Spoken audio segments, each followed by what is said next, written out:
Bonjour, André Gide, XXe siècle. Aujourd'hui, je vais vous lire les premières empreintes d'André Gide.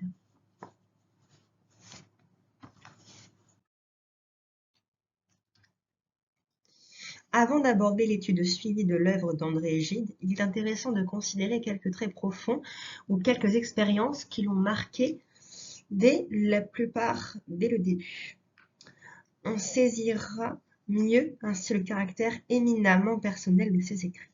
La plupart des pages qui vont suivre sont tirées de Si le grain ne meurt, récit autobiographique qui s'étend de l'enfance jusqu'aux fiançailles de l'auteur.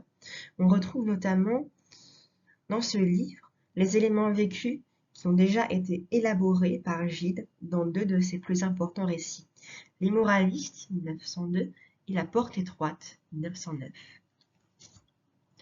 Le petit-fils de Monsieur Tancrède.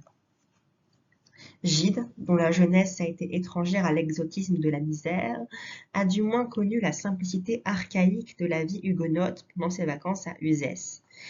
C'est là, comme plus tard à Montpellier, qu'il a éprouvé le vif sentiment d'être divisé par sa double origine normande et languedocienne.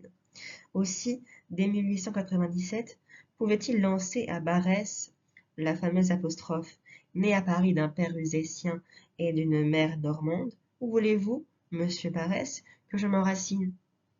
Écrit en 1902 pour la revue L'Occident, un ample diptyque, aujourd'hui recueilli dans Prétextes illustres, le même thème.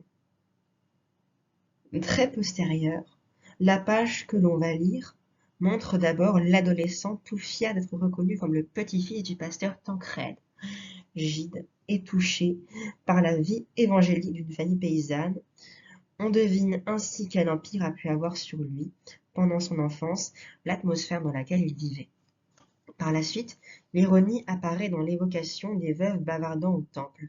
Mais l'enfant de jadis ressentait-il déjà ce ridicule? N'est-ce pas Gide, adulte et libéré, qui revoit la scène à sa façon? C'est l'éternelle question des souvenirs d'enfance, revécus à l'âge mûr et inconsciemment transposés. Au retour d'une expédition chez son cousin, le pasteur Guillaume Granier, le jeune voyageur des Garrigues, n'a pu regagner Uzès. Il est accueilli, pour la nuit, dans une ferme isolée. Lecture.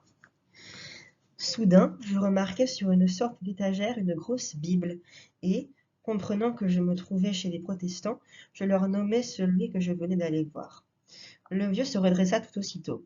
Il connaissait mon cousin le pasteur, même il se souvenait fort bien de mon grand-père. La manière dont il m'en parla me fit comprendre quelle abnégation, quelle bonté pouvait habituer la plus rude enveloppe, aussi bien chez mon père que chez ce paysan lui-même, à qui j'imaginais que mon grand-père avait dû ressembler, d'aspect extrêmement robuste, à la voix sans douceur mais vibrante, au regard sans caresse mais droit. Cependant, les enfants rentraient du travail, une grande fille et trois fils, plus fins, plus délicats que l'aïeul, beaux, mais déjà graves, même un peu foncés. La mère pose la soupe fumante sur la table, et comme à ce moment je parlais, d'un geste discret, elle arrêta ma phrase, et le vieux dit le bénédicité. Ce fut pendant le repas qu'il me parla de mon grand-père. Son langage était à la fois imagé et précis. Je regrette de n'avoir pas noté de ses phrases. Quoi? Ce n'est là, me redisais-je, qu'une famille de paysans. Quelle élégance, quelle vivacité, quelle noblesse auprès de mes épais cultivateurs de Normandie. Le souper fini, je fis mine de repartir, mais mes hôtes ne l'entendaient pas ainsi.